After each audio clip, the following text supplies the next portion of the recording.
एक व्यक्ति था। उस व्यक्ति के घर के पास एक पहाड़ था।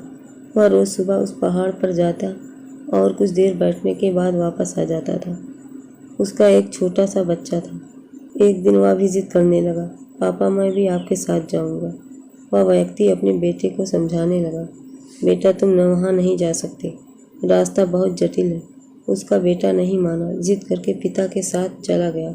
पिताजी सभी रास्ते को अच्छी तरह से जानते थे। कहीं पर संस्कृत थी तो कहीं पर पत्थर। पिताजी आसानी से रास्ते को पार कर लिया क्योंकि वह प्रतिदिन इसी रास्ते से आते थे। उसका बेटा का ध्यान कहीं और था, जिसकी वजह से वह एक पत्थर से टकरा गया। घुटने में हल्की चोट लगने की वजह से उसके मुंह से जोर से आवाज़ आई। आह! वह आवाज़ पूरी पहाड़ पर गूंज गई और वापस उसके कानों में सुनाई दिया। लड़का घबरा गया, कोई तो है जो मेरा मजाक उड़ा रहा है। लड़के ने फिर जोर से आवाज़ लगाई, कौन हो तुम? फिर से आवाज़ गूंज कर वापस आ गया।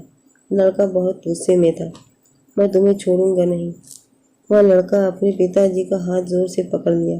पिताजी यह कौन है जो मेरा मजाक उड़ा रहा है? पिताजी समझ गया कि उसके मन में क्या चल रहा है। पिताजी जोर से कहते हैं, मैं तुम्हें बहुत प्यार करता हूँ।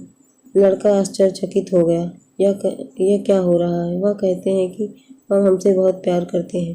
पिताजी फिर जोर से चिल्लाते हैं, तुम बहुत अच्छे हो। आवाज़ गूंजकर वापस आ गया। अब लड़के के चेहरे पर स्माइल था।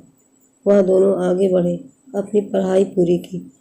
करने के बाद छोटा लड़का अपने दोनों हाथों को फैलाया और जोर से चिल्लाया, मैं तुमसे बहुत प्यार करता हूँ। दोस्तों, हम जो भी कहते हैं वह सब लौट कर हमारे पास आते हैं। यदि बुरा बोलते हैं तो बुरा होगा, यदि हमें अच्छे शब्दों का प्रयोग करें तो हम सब कुछ अच्छा ही करें तो सब कुछ अच्छा ही होगा।